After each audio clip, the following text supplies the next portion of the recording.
कहीं भी आप चले जाइए, बिना घूसखोरी दिए हुए काम नहीं होता। कोई काम हो सबका तय है, थाना हो, ब्लॉक हो, सीना जोरी से रिश्वत चल रही है महोदय, सीना जोरी से रिश्वत चल रही है, धड़ल्ले से जो है चल रहा है महोदय। अभी सीओ का दाखिल खारिज जमाबंदी संबंधित वर्ष 2008 से अब तक कुल 1,36,00,000 वाद दायर किए गए, जिसमें से 52 लाख वाद को रिजेक्ट कर दिया गया तथा अभी भी रिश्वत नहीं देने के कारण लगभग 2,29,000 वाद विभिन्न जिलों में लंबित है महोदय। सीओ इतने आउट ऑफ कंट्रोल हो गए हैं कि डीएम की भी नहीं सुनते हैं महोदय।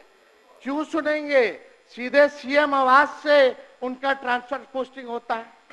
मतलब एक सीएम के कार्यालय ही ईमानदार है, बाकी सब मंत्री और विभाग बेईमान हैं। राम सूरत राय मंत्री थे, आलोक मेहता मंत्री रहे, दिलीप जायसवाल मंत्री रहे, इन सब ने जितना ट्रांसफर पोस्टिंग किया सबको सीएम हाउस के अधिकारी ऑफिस से रोक दिया गया। रोका कि नहीं रोका? तो सीओ काहेला सुनेगा? सीओ तो डायरेक्ट सीएम ऑफिस से जुड़ा हुआ है, वहीं से ट्रांसफर पोस्टिंग चल रहा है। कहाँ किसी का सुनाई होता है? बाकी सब भ्रष्ट हैं। अरे वो सीएम है हमारे, और सीएम के अधिकारी जो चुनिंदा रिटायर्ड फिटायर्ड, वही लोग जो है सुधरे हुए हैं। ये सच्चाई है मोदी।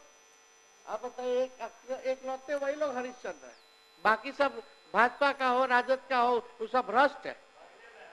यहाँ बैठे सभी विधायक बताएं कि अंचल कार्यालय में भ्रष्टाचार है कि नहीं। सब किसी से नहीं छुपा है। बिना रिश्वत दिए हुए दाखिल खारिज नहीं हो रहा, ये सच्चाई है। लेकिन हम सबको आश्वस्त करते हैं, जब हमारी सरकार आएगी यही अधिकारी बैठकर नहीं बल्कि खड़े होकर बिना रिश्वत दिए आम जनता का काम करेंगे। अरे जिस शासक का इकबाल खत्म हो जाए तब उसकी तो आदेशपाल और चौकीदार भी नहीं सुनता महोदय। मुख्यमंत्री जी का इकबाल अब खत्म हो चुका है महोदय। बिहार में यही हो रहा है। आप देखिएगा, बिल्डिंग मेंटेनेंस के नाम पे महोदय, हाउस कीपिंग रख रखाव के नाम पे 583 करोड़ रुपए खर्च किए जा रहे हैं। समझ रहे हैं? खाली रख रखाव के लिए। विकास भवन हो, विश्वेश्वरैया भवन, Sardar Patel Niyojan Bhawan, Samrat Ashok convention centre, Bapu tower, Rajgir convention centre, Bihar museum, सचिवालय परिसर के साफ सफाई को लेकर के, यानी जीएसटी 18% मिला दो तो 688 करोड़ रुपए सालाना केवल रख रखाव और पोछा साफ करने के लिए जो है खर्चा किया जा रहा है।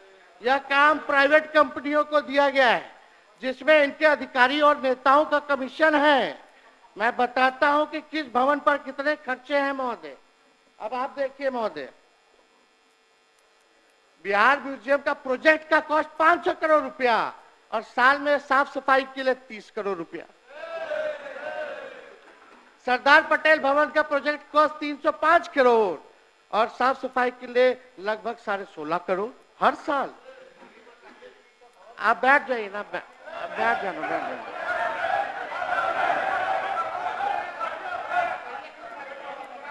अध्यक्ष महोदय,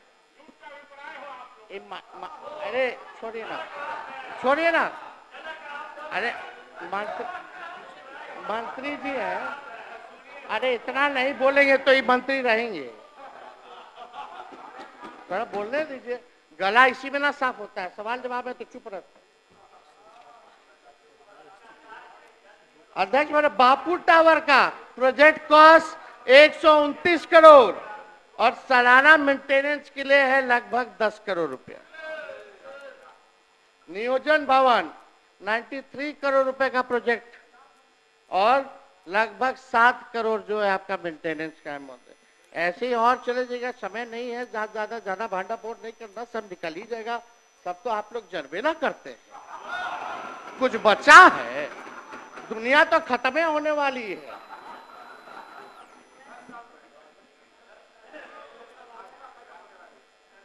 महोदय, अस्पतालों में रुई है तो सुई नहीं, सुई है तो रुई नहीं।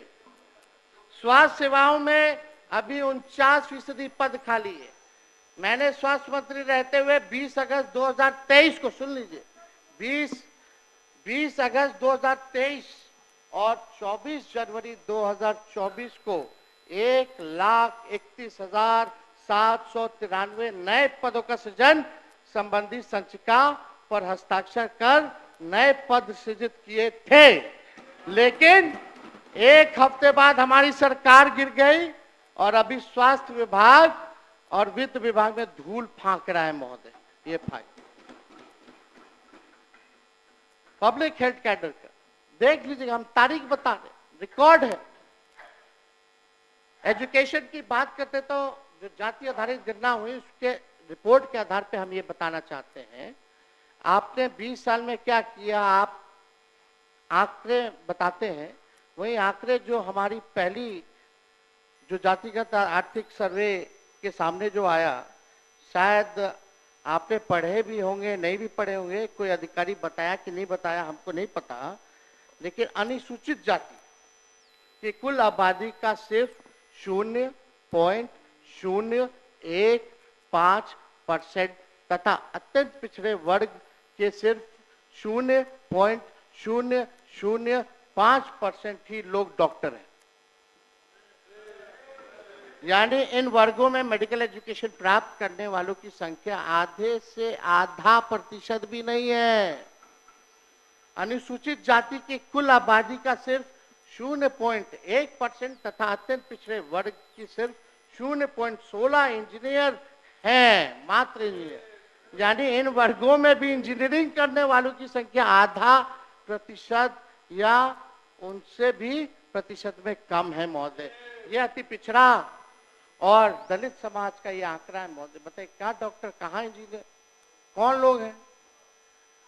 आधा का आधा प्रतिशत भी नहीं है। जाति आधारित गणना का रिपोर्ट थोड़ा पढ़ लीजिएगा तो जानकारी हो जाएगा सबको। राज्य के सरकारी नौकरी में अनुसूचित जाति की कुल आबादी का सिर्फ 1.13% तथा अत्यंत पिछड़ों का 0.98% जो है 0.98% ही सरकारी नौकरी में, यानी 1% भी नहीं। अति पिछड़ा का सरकारी नौकरी में। मेडिकल एजुकेशन और इंजीनियरिंग छोड़िए, सामान्य स्नातक भी इन वर्गों के बहुत कम है महोदय। और आप एनडीए के लोग अमृत काल सेलिब्रेट कर रहे हैं। किसका अमृत काल है? अगर दम है तो 20 सालों वाले पूजनीय मुख्यमंत्री जी, एक तो उपलब्धि का नाम उप मुख्यमंत्री जी आप लोग बताइए कि एक उपलब्धि आपने किया हो जिसमें बिहार नंबर 1 हो।